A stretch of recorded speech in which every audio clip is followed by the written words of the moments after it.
Jeremiah கார்ஸோட அப்டேட்ல இப்போ நீங்க பார்த்துட்டு இருக்கிற வெஹிக்கிள் மஹேந்திரால ஸ்கார்பியோனாலே கிட்டத்தட்ட எல்லா அரசியல்வாதிகளுக்கும் ஒரு ஃபேவரட்டான கார் தான். அதுவும் இந்த அளவுக்கு ஒரு ராயலான லுக்ல ஒரு டாப் எண்ட் மாடல் அலாய் எல்லாம் போட்டு மரூன் டயர்லாம் போட்டு பம்பர் கொடி போஸ்டோட இருக்கும்போது எந்த அளவுக்கு ஒரு தோரணையா இருக்குன்றது உங்களுக்கே தெரியும். முக்கியமா அதுலயும் டாப் எண்ட் வேரியன்ட் தான் கொண்டு வந்திருக்கோம். 2010 மாடல் தேர்ட் ஓனர் கண்டிஷன்ல ஒரு விஎல்எக்ஸ்ன்றது 2 air bag, alloy wheel, ABS எல்லா ஆப்ஷனுமே வந்துடும். கம்பெனி ஆடியோ சிஸ்டம் வந்துடும். முக்கியமா எந்த கார்லையும் இல்லாத ஆப்ஷன் வாய்ஸ் மெயில்ன்றது ஸ்கார்பியோட உங்களுக்கு ப்ரொவைட் பண்ணிடுவாங்க.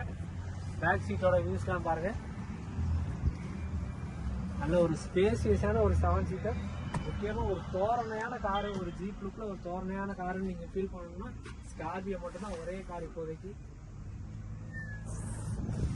இன்ஜின் குவாலிட்டி, ஏசி எல்லாமே பக்காவான கண்டிஷனில் இருக்கும். வண்டி மைலேஜுமே அவ்வளோ தூரம் பர்ஃபார்மன்ஸ் எல்லாமே பம்பர்லேருந்து கொடி போஸ்ட்லேருந்து எல்லாமே கொடுத்துருக்காங்க. ஃப்ரெண்டு 2 ஹெட்லைட் போஸ்ட் அவ்வளோ ஒரு குவாலிட்டியான வெஹிக்கிள் தான். வண்டியில் எந்த இடத்துல டிண்டர் ஸ்கிராச்சஸ் எதுவுமே கிடையாது. அவ்வளோ குவாலிட்டியாக ரெடி பண்ணி கொண்டு வந்திருக்காங்க. இந்த காருக்கு நம்ம ஜெரேமியா கார்ஸ்ல கோட் பண்ற கோட்டிங் பிரைஸ் வெறும் 3,90,000 ரூபா. மார்க்கெட்ல 4,50,000 ரூபா, 4,45 லட்சம் ரூபா மெயின் இருக்கு. ஒரு டாப் எண்ட் ஸ்கார்பியோ நம்ம கார்ஸ்ல வெறும் 3,90,000 ரூபா. அதுவுமே பிக்ஸ்டு பிரைஸ்ல. நேரில் வாங்க, எவ்வளவு பெஸ்டா பேசி வாங்கி கொடுக்க முடியுமோ கம்பல்சரி வாங்கி கொடுங்க.